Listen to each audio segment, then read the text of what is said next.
नहमदुहु व नसल्ली अला रसूलिहिल करीम, अम्मा बाद, औज़ु बिल्लाहि मिनश शैतानिर रजीम, बिस्मिल्लाहिर रहमानिर रहीम। स्मार्ट न्यूज़ के साथ मलिक आफ्ताब आपकी खिदमत में हाज़िर है। आज आपके साथ जो बात करने जा रहा हूँ एक इंतहाई अहम मुल्क के बारे में है, जिसकी एक तारीख़ है।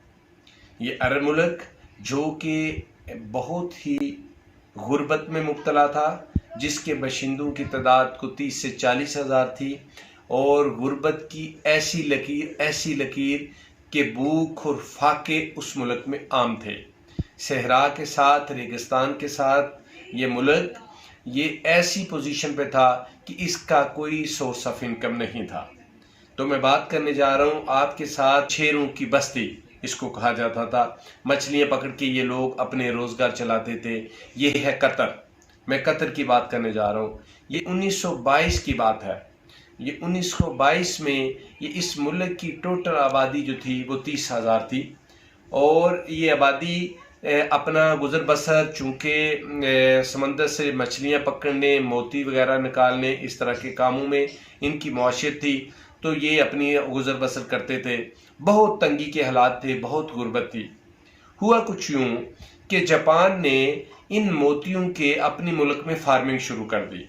जब जापान ने अपने मुल्क में फार्मिंग शुरू कर दी, इनका कतरियों का ये कारोबार भी बिल्कुल ठप हो गया, बिल्कुल बंद हो गया ये कारोबार। उसके बाद बहुत सारे लोग यहाँ से हिजरत कर गए, यहाँ से निकल गए, क्योंकि हमेशा से इंसानियत का ये असूल रहा है कि जहाँ पे उनको घास, पानी, खाने पीने की अशिया मिलती हैं, वहाँ पे हिजरत करते रहे। ये सदियों से ज़माना दस्तूर चला आता रहा।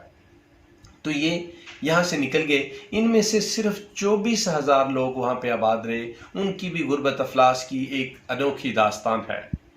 हुआ कुछ यूँ कि इन मुल्कों पे 1916 में चूँकि इस एरिया में अंग्रेज़ ने कब्ज़ा कर लिया था, उसके बाद ये चलते रहे गुर्बत की मामलात में, चलते 1939 में 1939 में यहाँ पर तेल दरियाफ़त हुआ, जिसको ब्लैक गोल्ड भी कहा जा सकता है। ये दरियाफ़त हुआ तो ये एक उम्मीद पैदा हो गई कि शायद अब इन लोगों के हालात बदल जाएंगे। लेकिन 1950 तक, 1950 तक ये तेल यहाँ से निकाल नहीं सके। दरियाफ़त ज़रूर हो गया था, लेकिन इस तेल को ये यहाँ से निकाल नहीं पाए। ये जो दोहा है, दोहा से 80 किलोमीटर दूर मगरबी साहल के किनारे ये तेल का कुआं था, जिसमें 1970 में ये लोगों ने यहाँ से तेल निकालना शुरू किया। उसके बाद 1971 में 1971 में अंग्रेज़ इनको आज़ादी दे के चला गया, और इनके कारोबार में ये तेल निकालना, मछलियाँ पकड़ना और छोटे छोटे अपने शोबे ज़राअत के मामलात ये चलते रहे। और ये मुल्क जो है ना, आहिस्ता आहिस्ता इसकी आबादी 1 लाख हो गई। ये 1971 में 1 लाख इस मुल्क की आबादी हो गई। उसके बाद हुआ ये कि इस मुल्क में एक और दरियाफ़त हो गई। ये था शमाल मशरक़ी साहल। शमाल मशरक़ी साहल में ये क्या हुआ कि इस मुल्क में गैस के वसी ज़खायर निकल आए। जब इस मुल्क में गैस के वसी ज़खायर निकल आए, लेकिन हुआ ये कि इसको अभी निकाल कर आलमी मंडी में लेके जाना बहुत मुश्किल था, इतना आसान नहीं था। लेकिन ये लोग एफर्ट करते रहे। एफर्ट करते करते 1995 यानी 1995 में ये लोग इस काबिल हो गए कि ये इसको एक्सपोर्ट कर सके। 1995 में कतर में एक और वाक़या पेश आया कि जो अभी मौजूदा अमीर हैं अमीर तमीम बिन हमद सानी, इन्होंने क्या किया कि अपने वालिद से इक़्तिदार छीन लिया। इनके वालिद जिनका नाम था हमाद बिन खलीफा सानी, वो स्विट्ज़रलैंड के दौरे पे थे। उस दौरान उन्होंने अपने वालिद को मजूर करके तो उनसे इक़्तिदार छीन लिया, और इस तरह एक नए दौर का आगाज़ हो गया। 1996 में 1996 में इनका पहला जहाज़ अपनी लिक्विड गैस लेके जापान रवाना हुआ, और इस तरीके से डॉलरों की इस मुल्क में आमद शुरू हो गई। ये 1996 की बात है, ज़्यादा टाइम नहीं, 27 साल पहले ये हुआ। जब डॉलर आना शुरू हो गए तो इस मुल्क में तरक्की भी होना शुरू हो गई। लेकिन जो खलीफा है अमीर तमीम बिन हमद सानी, उसने इस मुल्क में एक वसी पैमाने पे तरक्की का काम शुरू कर दिया। अब मैं मौजूदा तरक्की की तरफ जाऊंगा कि इस बंदे का विजन ये था कि इस मुल्क को हमने आगे लेके जाना है। जिस मुल्क की ग्रोथ टिकर सिर्फ 6-7% थी, वो फौरन जंप करके 19% पे जीडीपी चली गई, जो कि 2003-4 में जीडीपी उसका बढ़ के 27% हो गया। तो ये मुल्क तरक्की करने लग गया। 2010 में फीफा वर्ल्ड कप की मेज़बानी का जो कुरा था, जो फाल थी, वो कतर के नाम निकल आई और उसके बाद कतर ने अपने मुल्क में मेहनत करना शुरू कर दी। इन्होंने बहुत सारे स्टेडियम बना दिए, इन्होंने बहुत ज़्यादा एयरपोर्टें बना दी और बहुत सारे शॉपिंग मॉल बना दी, बहुत सारी रोडें, इन्होंने बहुत सारा इंफ्रास्ट्रक्चर बनाया। अभी तक कहा जाता है कि कतर के जो कतरी बशिंदे हैं उनकी आबादी 3 लाख के करीब है, 3 लाख प्लस माइनस है। और इसके अलावा वहाँ पे दूसरे मुल्कों से जो लोग आए हैं, जो बिजनेसमैन हैं, जो सेटलर्स हैं, वो वहाँ पे हैं और इस मुल्क का जीडीपी रेट बहुत अच्छा जा रहा है।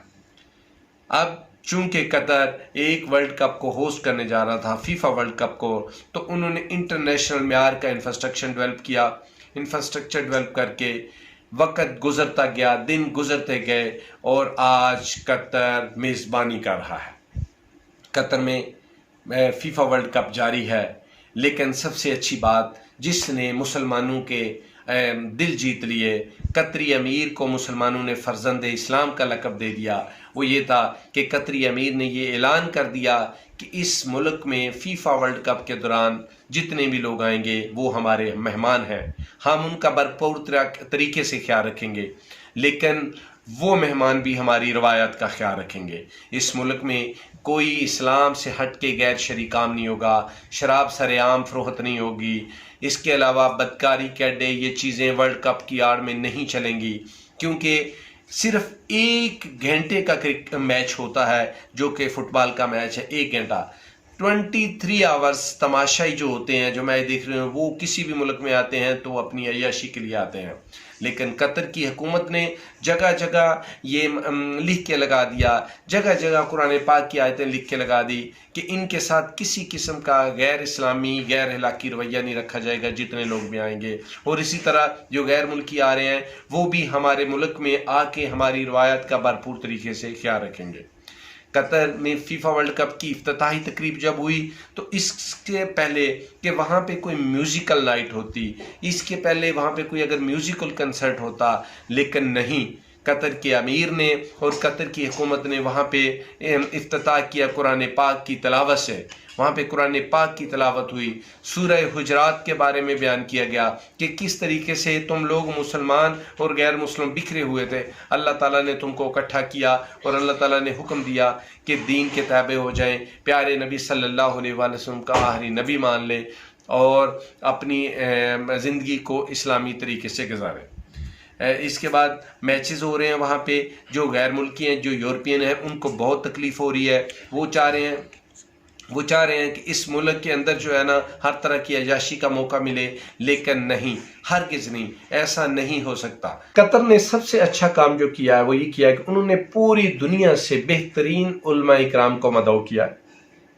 कतर ने अपने पूरे मुल्क में नए सिरे से अच्छी बेहतरीन आवाज़ वाले कारी मस्जिदों में अपॉइंट किए हैं, अज़ान के लिए बेहतरीन और उम्दा आवाज़ वाले कारी लगाए हैं और पूरी दुनिया से उलमा इकराम आके उधर लोगों को लेक्चर दे रहे हैं। जगह जगह मस्जिदों में, हर जगह रोडों पर उलमा इकराम इस्लाम की तशहीर कर रहे हैं।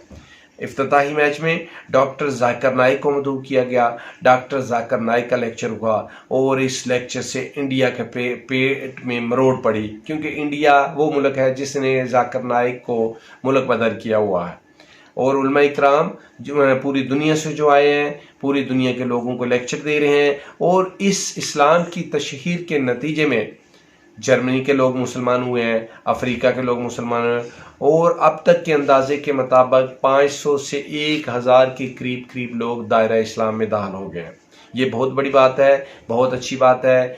कतर के अमीर जो फर्जंद इस्लाम का लक़ब हासिल कर चुके हैं वो इसमें बहुत मेहनत कर रहे हैं। इससे पहले तुर्की भी इस्लाम की सरबलंदी के लिए बहुत कोशिश कर रहा है और अफ़गानिस्तान एक ऐसा मुल्क है जहाँ पे इस्लामी हुकूमत आ गई है और वो इस्लामी हुकूमत بھی قطر میں بیٹھ کے انہوں نے امریکہ کے ساتھ مذاکرات کیے، یورپین کے ساتھ، نیٹو کے ساتھ مذاکرات کیے، اور اس افغانستان سے امریکی نیٹو اور ان کے اتحادیوں کو مار بگایا۔